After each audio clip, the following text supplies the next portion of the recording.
What's up, everybody? Welcome back to the Gaming Channel. I am AJ Gels. How's it going? It is time once more for the weekly show. If you're new to this channel, basically what I do every week is I gather up news articles from around the web, video game news that is, and we sit here, I read articles, I give my opinions on them. I always ask you guys if you ever have any comments about maybe my take on something, maybe your take on an article. Please feel free to go down into the comments and tell me that, or tweet at me, Facebook me, any of that. All that social media links are in the description. Also in the description there is a list of every article I talk about, along with links to the articles and timestamps of about where they start in the video. So if you want to skip around, if there's a topic that doesn't interest you, feel free to skip around. Anything else? Brain? Nope, I don't have a clever meme intro like I did last week. I mean, I guess you could debate whether or not that was clever, but I like that meme, so just let it be. As you can see, our first article up today is about Square Enix announcing Shadow of the Tomb Raider. But before that, I actually want to do kind of a verbal review of Tomb Raider, the film that came out yesterday. I went to go see it, and my overall impressions of the film is... I mean, it wasn't a bad movie. It was just, I was waiting for the action in the film to really kind of take off, and it just didn't. It was very bland. It was very, honestly, for the cost of a movie ticket and snacks, buy the first Tomb Raider game. They switched up what Himiko was instead of her. Warning: there's going to be some spoilers for the film and the video game in here. They changed up what Himiko was in the princess. Instead of being like the controller of storms like she was in the game, she's more like a. I'm trying to think exactly what it was. It was something about like they like had like a death curse or something like that. But in reality, it was really just like a virus or whatever. So, they kind of went the sort of the, I don't want to say the Uncharted route. They kind of went the route of, oh, well, all these myths have roots in reality. I mean, it was an interesting plot, the way they did it. Laura's dad didn't kill himself in the very beginning. You'll see why. I won't ruin that if you still want to go see the film. But they start the film off with Laura going through her daily life. And, she's not rich. She hasn't accepted the inheritance because she doesn't want to admit her dad's dead. So it really starts off for about a half hour to 45 minutes in London. And then she goes to China to get a boat, and then to Japan to, why the name of the island is escaping me. But she gets there, she gets accosted by the, as opposed to like the natives that they did in the game, they end up being, it's basically Trinity. They found a way to put the Trinity arc into the movie, but that's because I think that they're setting up a sequel film for the Rise of the Tomb Raider game. That's my opinion. So I think it was just easier to introduce Trinity in the first movie as opposed to introducing it in the second like they did in the game, which was just kind of weird. But I digress. I mean, it was still led by a guy named Matthias. He was still crazy, but just all in all, I thought the film was. It could have been. They could have done the film a lot better. It just I think it's Alicia Vikander, I think is her name. I know it's something Vikander, but the actress who played Laura, I think she did a great job, but I think the writing let her down. I think just overall the writing for the film was just very bland.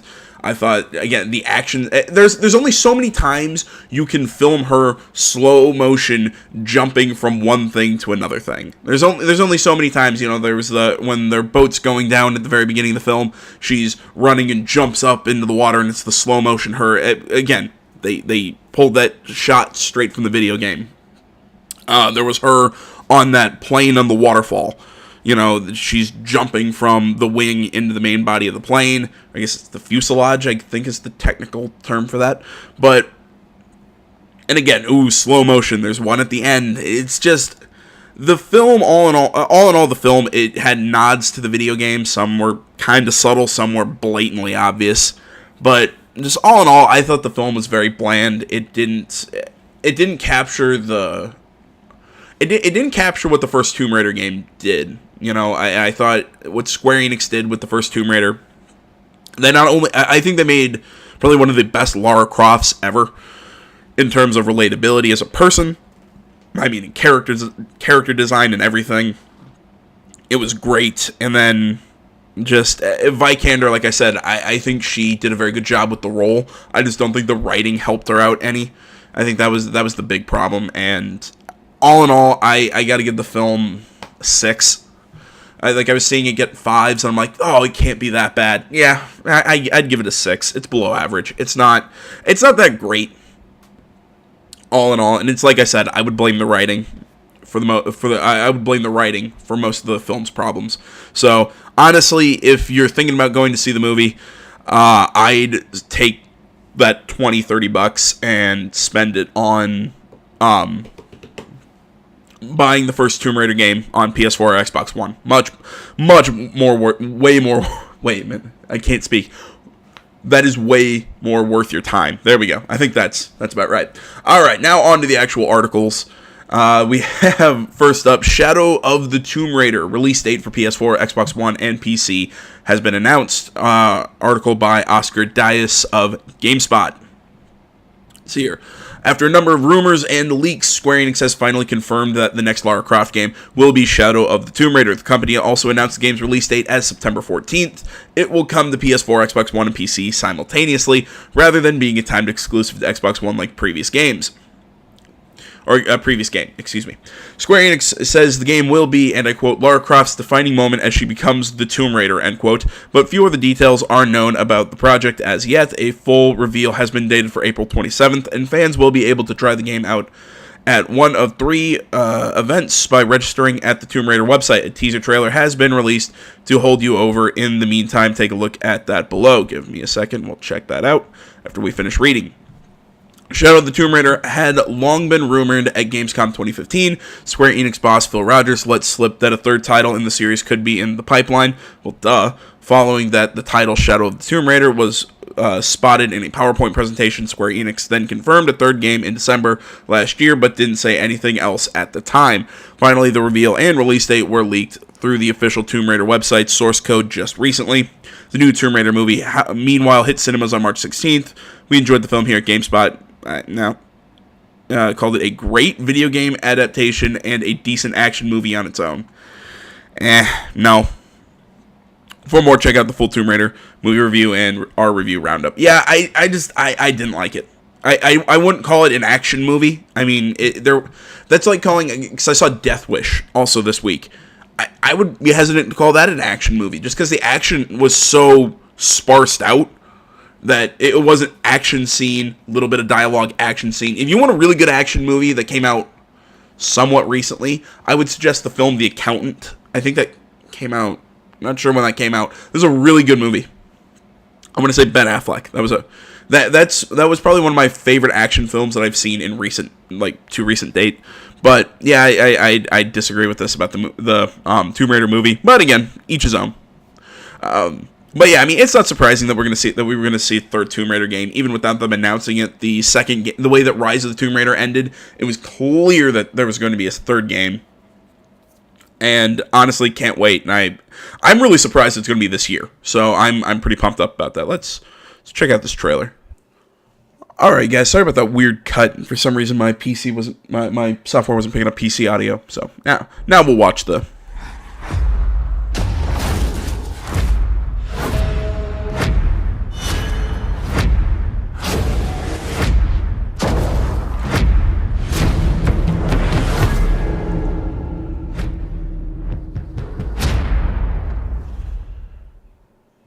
There we go.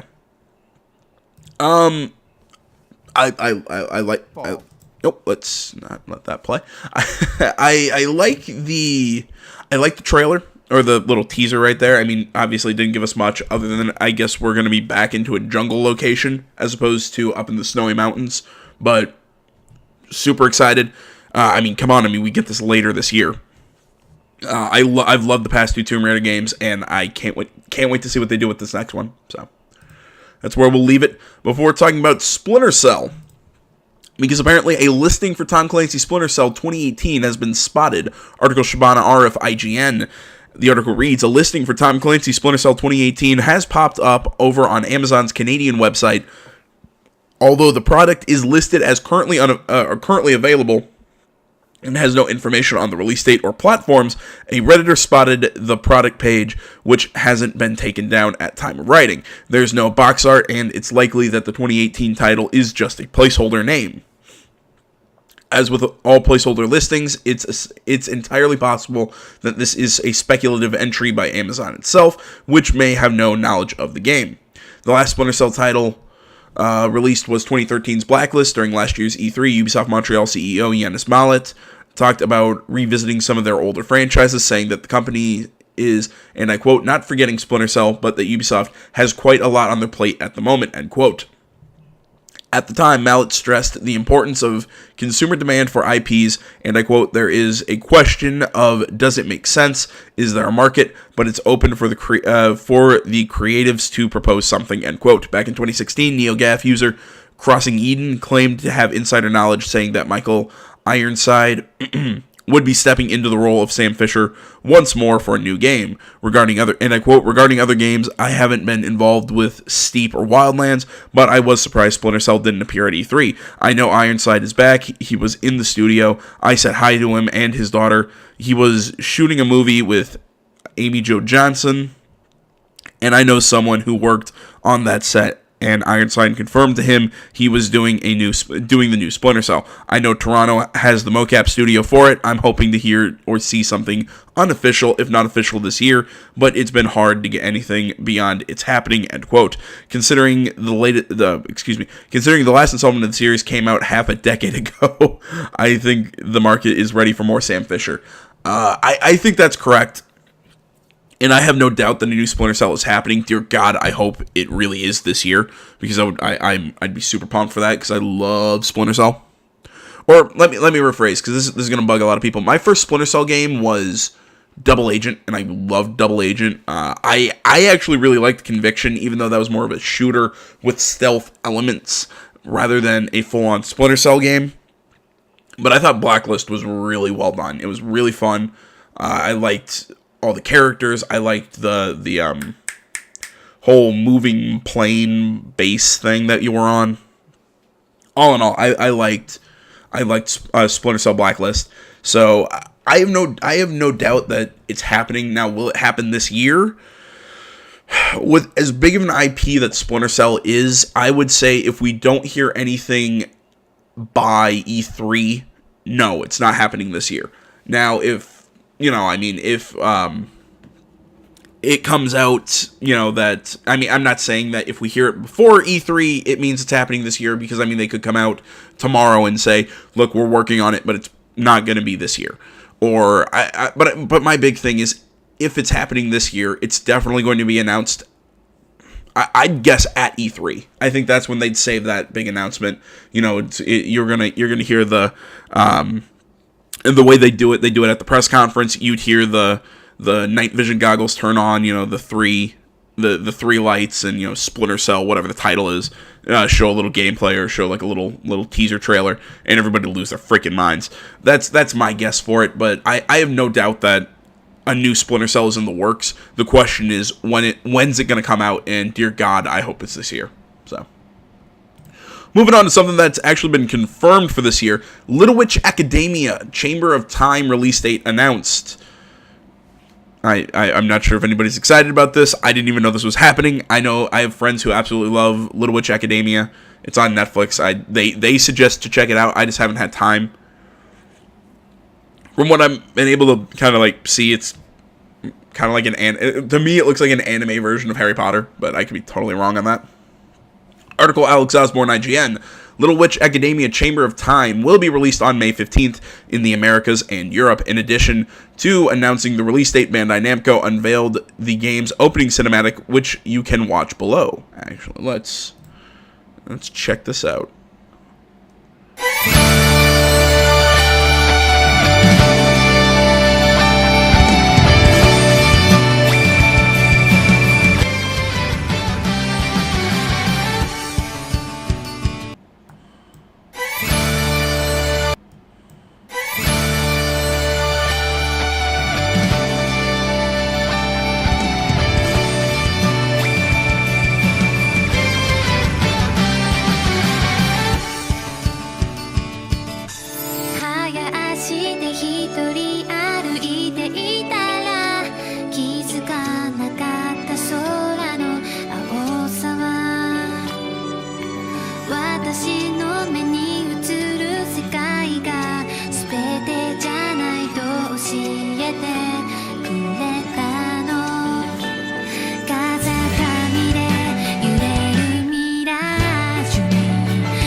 Alright, I'm not gonna lie, I really like that.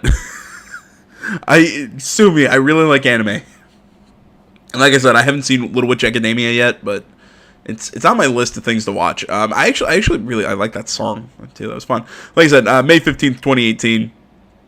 Alright, let's see here. The game is a side-scrolling action RPG that features an original story based in the world of Trigger's popular anime series, Little Witch Academia, which was among the nominees for IGN's 2017 Anime of the Year. Just like the anime, the game is set in Luna Nova Magical Academy and features familiar faces from the show, including Akko and her friends, Susie and Lote? I'm not entirely sure.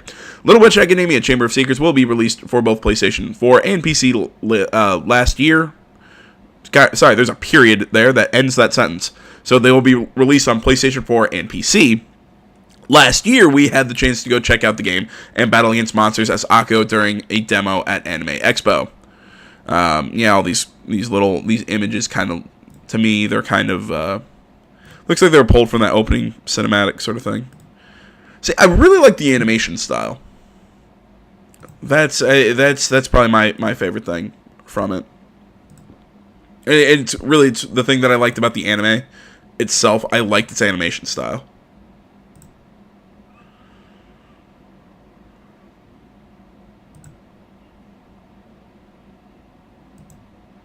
I'm interested to see what this game's gonna be, and I'll probably check it out come May. But that's a little story if anybody was interested.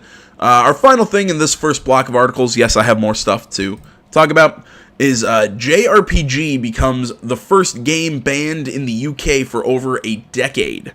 Article Shabana RF IGN. Let's see here, the little kind of like tagline. This game has been banned over concerns that it sexualizes children. We'll get into this throughout this article. God, there's some words.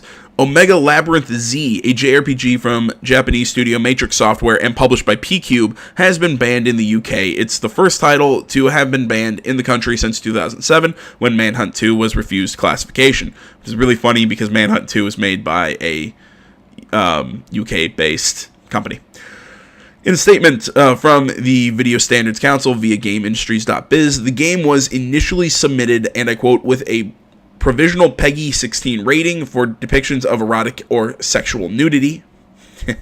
A brief perusal of the game's opening movie will give you a good idea of what players are in for, but the fact that it's set in a school indicates that some of the girls in the game could be underage, with one of them being referred to as a first-year student. Okay, one, I'm not clicking on this because I know how YouTube is and I don't want to get my channel shut down. Two, if you're banning this, you're going to have to ban a lot of anime. And I'm talking a lot of anime. I mean, like I said in the last video, I'm a massive fan of anime and manga and everything. You're going to have to ban a lot of that stuff if this is your classification. And look, and I'm not saying sexualization of children, all that, obviously, it's not right. The laws of the country, yada, yada, yada. That's not what I'm saying here. But what I'm saying is you have to be consistent with your bannings and your laws, because it is what it is. I mean, I'm not saying that they shouldn't ban this game. They're well within their rights to ban it for whatever reasons. It's like I said, it just makes me sit here and go, well, then are you banning a lot of anime and a lot of other stuff along with it? That's my question. So here, this is a similar problem to what, I'm trying to think of the name, Dead or Alive Extreme 3 had. It was one of the reasons why the developers said they weren't releasing it out in the West, was because they were afraid that people would flip out about one of the characters, I think was 16 and not 18. I think that's how old they were. Could be wrong on that, but again, that's my big thing. I don't like setting different standards for different people, yet when it comes to anime and JRPGs, this stuff is very not really uncommon. It really isn't. It's just it's weird to me that we'd see this ban now. But again, I mean, maybe this game does it more than other stuff. Like I said, I'm not watching that video on the channel just because I don't want to, get everything shut down here. But I don't know. Tell me what you guys think. Link to the articles down below.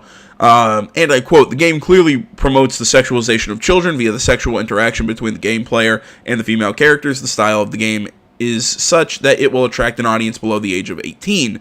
There is a serious danger that impressionable people, i.e. children and young people viewing the game, would conclude that the sexual activity represented normal sexual behavior. There is a constant theme of sexual innuendo and activity throughout the game that suggests behavior likely to normalize sexual activity towards children."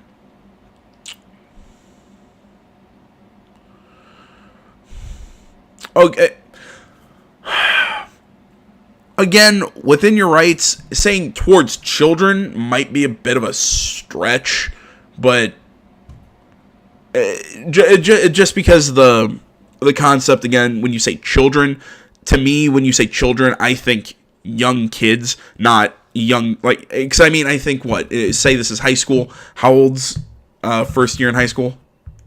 How old is that? That's like 14, 15. Still young, still below the age of everything. Would I say immoral? Yeah. And also illegal in many countries. Again, I want to say this. I'm not saying lower any of the ages. Not saying any of that. All I'm trying to get at. I'm trying to play devil's advocate here. That's all I'm doing. But I think saying sexual activity towards children is a bit of an extreme statement, given what this is. It's not saying they're wrong. I'm saying I think that it's technically correct, but I don't think it's entirely honest. The game's publisher, P-Cube, announced that the title would no longer be released in Germany, the UK, New Zealand, and Australia following a rejected appeal by the German ratings board, USK. Speaking to GI Biz, a spokesman said, P-Cube, and I quote, "P-Cube specializes in localization of Japanese video games and endeavors to publish them as faithfully to Japanese source material as possible. P-Cube works closely with all age ratings bodies, and platform holders through this process. In an instance where a release is not possible, P-Cube respectfully complies with the guidelines of a platform holder and the laws of any given territory. The Video Standards Council states that the ratings refusal applies to physical copies of the game only, but whether this will have an impact on digital availability in these regions remains to be unseen." There's the other weird thing to this. To this whole, we're going to ban games because of stuff like this. You're still going to be able to get your hands on it. I mean, and look, and I'm not saying that whole, by making it illegal, you're making a black market for it. But stuff like video games with the digital marketplace is way harder to region lock these things. Because, I mean, like, the PS4 is not a region locked console.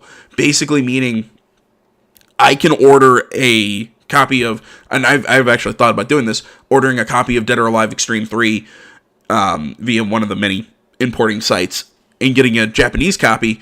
And because I also know this, I believe I know this for a fact, that the Japanese version of that game has an English voice track, has English on it. It's already made that, a Western audience can play it. You just have to import it, as opposed to them releasing it retail over here, which then you could say was a lot of people think that what they did with DOA Extreme 3 was a marketing ploy to get people more interested in the game, because it's naughty to have it. But I mean, it's the same thing. I mean, if you can still buy it on like the PlayStation Store or whatever,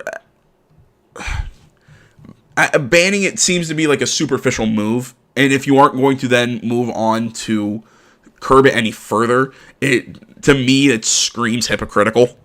But all in all, do I think that the UK has the right to ban it? Under their laws, yes. Under U.S. law, I think that would be a little harder, because I'm not sure.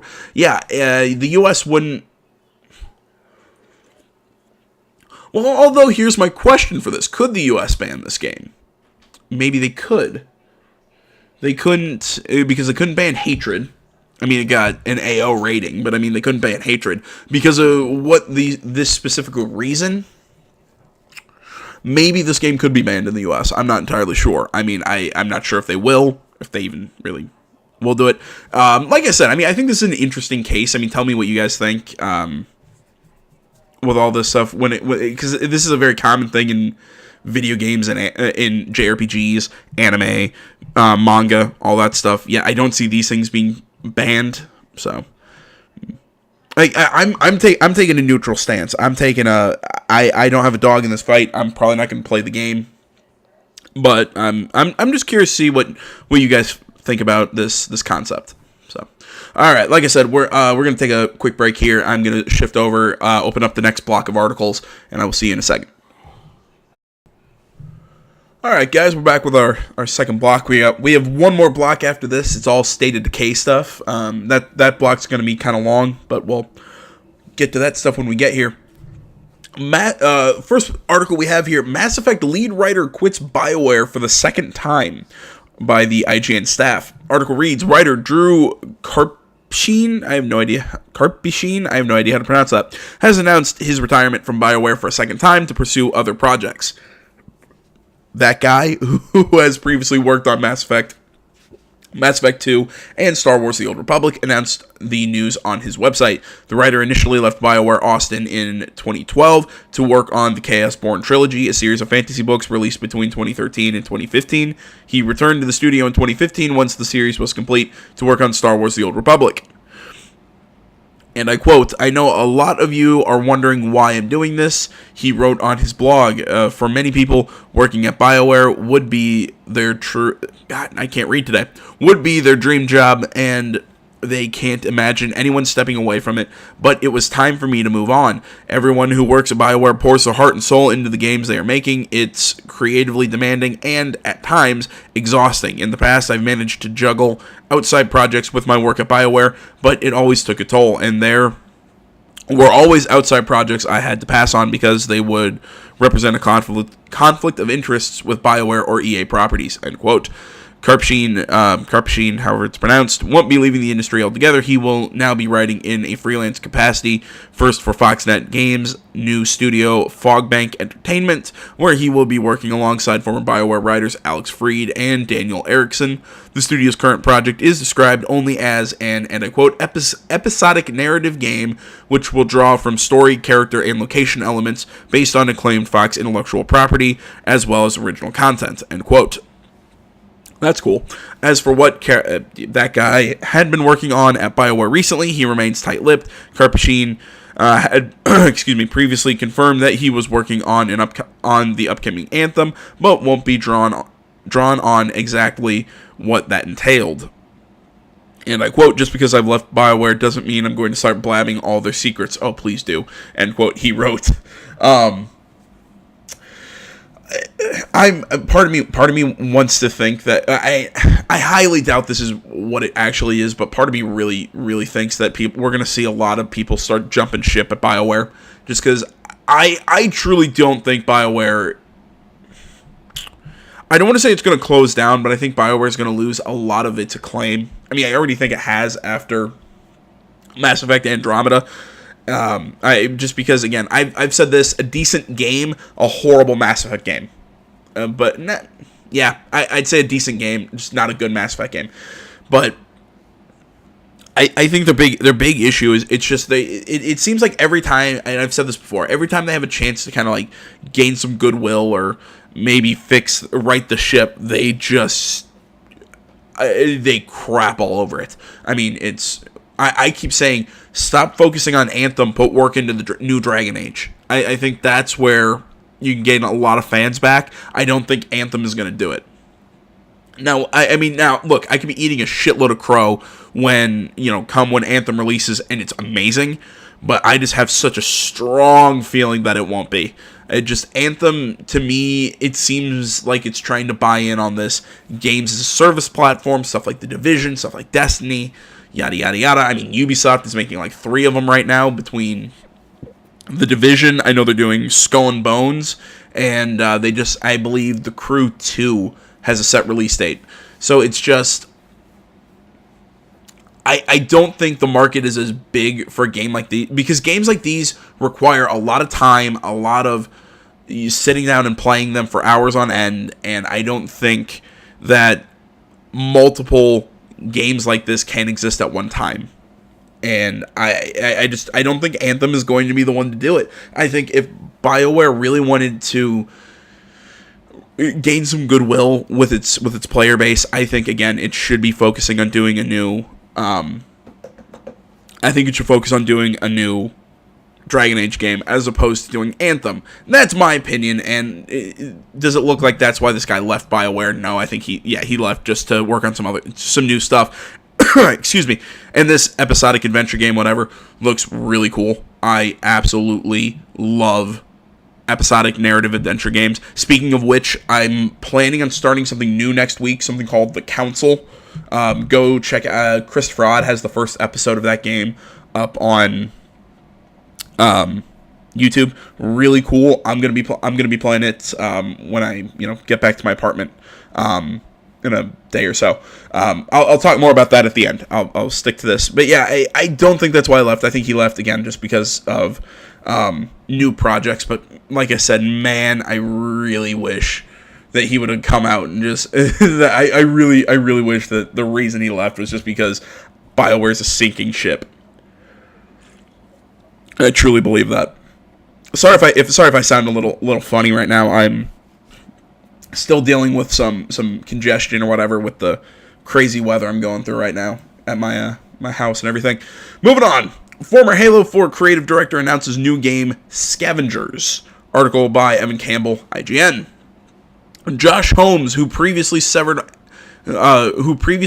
as studio head of first-person shooter development at Halo Focus 343 Industries, has announced a new game called Scavengers. The multiplayer survival shooter comes from Midwinter Entertainment and features similar elements from Halo 5's Warzone mode. Scavengers is utilizing Unreal Engine and cloud-based platform from Improbable named Spatial OS.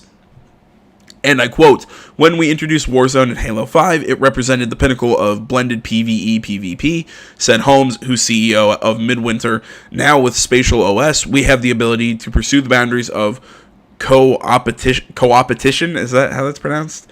Gameplay in Scavengers, with teams of players competing as armies of smart AI, move intelligently across the map, hunting down players and each other." Okay, end quote. Okay, to me, that sounds a lot like Hunt Showdown, if anybody's been following. I think that's a new Crytek game they're working on. That looks really sweet, by the way. I mean, I like the concept because I'm guessing this is kind of like post-apocalyptic. From everything that I can see, it's kind of like an ice world or whatever. But yep, Scavengers is set in the near future during a new ice age. Haha. Midwinter says the multiplayer game will mix together exploration, survival, and combat. Okay, and I'm also going to guess there's going to be some similar stuff to The Division.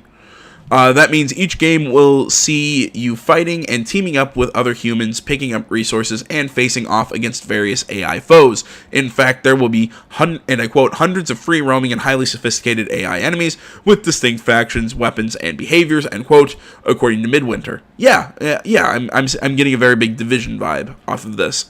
Holmes and Midwinter team members will be at GDC later this month. There is no release date or planned platforms revealed yet for Scavengers. In 2015, IGN Unfiltered interviewed Holmes about his video game career, which includes working on NBA Street and Def Jam Vendetta. All right, let's take a look at some of the concept art. Yeah, I mean, the art you're selling me on, I'm interested. I'd be more interested if it wasn't a multiplayer shooter, but I'm usually more interested if it's not a multiplayer shooter. So let's check out the this trailer.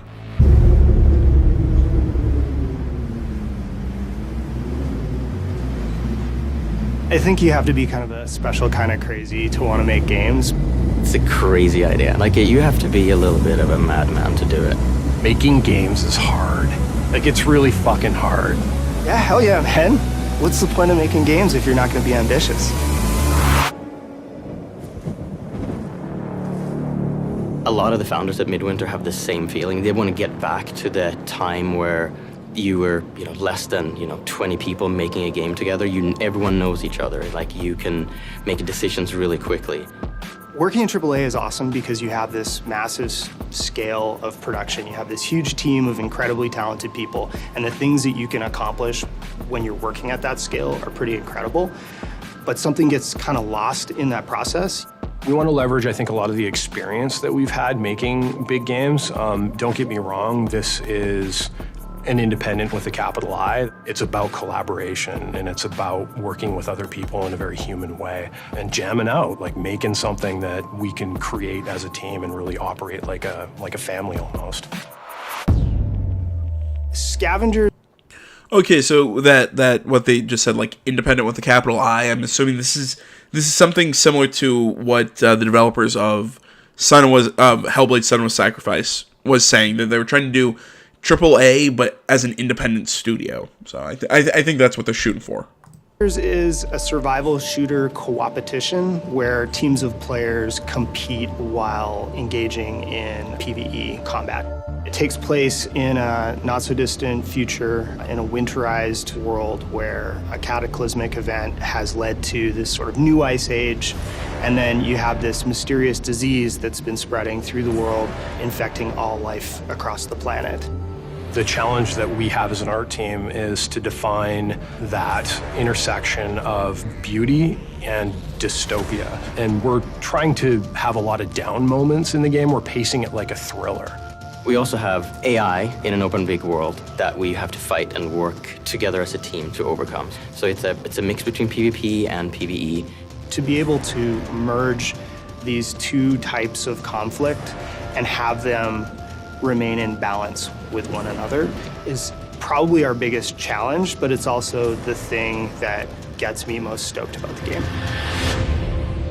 We're trying to present a large, rich, open world environment. This is something that we tried to tackle with Warzone and Halo 5, and that mode was really popular and very successful in terms of what it achieved, but we had a lot of limitations that we had. See, again, I'm getting a vibe here about that reminds me of Hunt Showdown. It reminds me of the Dark Zone from The Division. I really think that's the goal here. I think that's what they're looking for. If I had to give current examples, I think that's what this game is gonna be. Had to deal with. And so for us with Scavengers, it's really important that we're leveraging a platform called Spatial OS. And what Spatial does is, rather than having to deal with the limitations of a single server within which you're having to simulate everything that's taking place within a game session, you're actually able to divide up that game world. So basically you get smarter AI, and you can use the environment as a more dynamic playground. What Spatial really gives us the opportunity to do is be able to ultimately push a lot more richness into the world than we were ever capable of doing before. There's a word that we use a lot here, is that we call togetherness. And I think that is going to permeate through the company and with our titles, where we want to make sure players play together and build relationships in the games. Ooh. The idea that community takes adversity, that's our purpose at Midwinter, is to create that feeling of togetherness and put that into the world, and that's what we're here to do.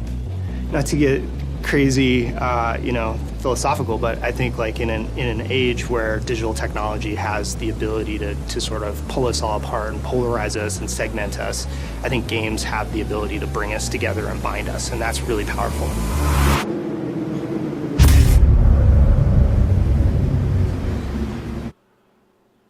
Boo. No, I've said it before. I hate it when it's like, oh, well, it's great when you get to play together and come together. And no, leave me alone. All right, coming up next, Pillars of Eternity 2 Deadfire has been delayed. Article Shibata RF IGN. Pillars of Eternity 2 release date has been delayed from April 3rd to May 8th. Excuse me, jeez. And I quote, "We know you're as excited as we are about the upcoming launch of Pillars of Eternity 2 Deadfire," said Obsidian. As you have probably guessed, Deadfire is a huge game, significantly larger than the original Pillars of Eternity. Obsidian has been working harder than Abaddon himself to make every inch of it awesome, as well as incorporating all the great feedback we have been getting from everyone playing the backer beta. And I quote, "With this in mind, we are taking just a few extra weeks to polish and put those finishing touches on the game." The title was announced last year, with PlayStation 4, Xbox One, and Nintendo Switch versions to follow after the game's PC release. Here at IGN, we thought the first game was amazing. I'd have to agree, it's really neat. Described it as Oregon Trail Fantasy RPG on Heist. I think that from everything I've seen from this game, that's neat. This is pretty much just a kind of quick hitting article, just kind of telling you guys that this is getting delayed. All in all, I have to agree with them. I think that I don't think there's anything hidden here. I think this is polish and everything. Obsidian is a great developer, and honestly, I can't wait for Pillars come May 8th. So. Final article in this block, we have Twitch to launch its own version of PlayStation Plus Xbox games with gold.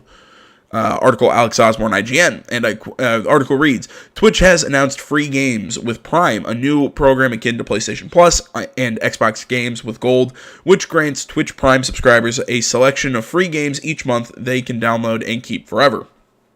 The program kicks off this Thursday, March 15th, with a selection of 5 free games, including Superhot, which is also available free to Xbox Live Gold subscribers this month, and Oxenfree, which we found to be an elegantly simple experience that's like walking through a stunning painting. Additionally, all 8 titles from the Twitch Indie Amplifier program, including Shadow Tactics and Tales from Candlekeep, Tomb of Annihilation, will be featured as free titles over the course of the next few months. Shadow Tactics, Blaze of the Shogun. I've seen Let's Plays of it. Really neat game. The full lineup of free games with Prime for March includes Superhot, Oxenfree, Shadow Tactics, Tales from Candlekeep, and Mr. Shifty. The next wave of free games with Prime will be available starting April 1st and includes Tales from the Borderlands, Steam World Dig 2, Kingsway, Tokyo 42, and Dub Wars. Read IGN's review of Superhot, all that stuff, and just more. IGN selling their stuff. Really like the concept. This is just Twitch did something similar where I can't remember how long ago this was announced, but basically you're watching a streamer and you're like, oh, this game is cool, I'm going to buy it. You can buy it from Twitch, and part of the proceeds of the game purchase goes to the Twitch streamer that you're watching. I like the concept, and I think this is just a way to try and draw people over to Twitch, encourage people to get Twitch Prime subscriptions. I actually don't know how much a Twitch Prime subscription costs. I don't have one, but really interesting concept. And if you have a Twitch account and don't have a Prime account, this might be what makes you get one. And this launched 2 days ago. I don't have a dog in this fight. I'm not sponsored by Twitch or anything, so I'm not. This isn't paid advertising. This sounds like a cool thing, so go check it out if you're interested. You know what? I have one more block. I have an article and 2 videos for State of Decay. But in all honesty, that would make this video extremely long because one's like a half hour. The 2 videos are IGN first videos for, like I said, State of Decay 2. So I think they'll be cool, but I'll do a separate video for those tomorrow when I get back home. I'm not sure exactly how I want to do this. You know what? I'll get those done later tonight. But for right now, I'm not feeling so hot. So I'm gonna end the actual news show right now, and we'll do that State of Decay. We'll do a specific State of Decay video later tonight. So thanks for watching, everybody. Facebook, Twitter, the website, minds.com. Links, all that stuff is down in the description below. Like, comment, you're not already, please subscribe to the channel. Feel free to go check out any of these articles. These are the people that do the real work. I just sit here, aggregate, sit and run my mouth. So go check those out. Feel like I'm forgetting something. Oh, I did want to say there's not going to be any Let's Play updates today. It's going to be this video and that State of Decay video that I'm going to do later tonight. I'm sorry. Like I said, I'm really not feeling so hot right now. Those are going to be the only 2 videos for today, just because I have some written stuff to do. I have some stuff for a class I have to do. And I need some time to sit down and knock that stuff out. So there's not going to be any Let's Play updates today, and tomorrow might be a little spotty just because I have to go back to my apartment and everything tomorrow. I'm probably being real. I'm really not thinking in a straight line right now, although I rarely do. So I'm just going to say it one more time. Thanks for watching, everybody. Until next time, I'm AJ Gales, the Something Game Channel. I'm out.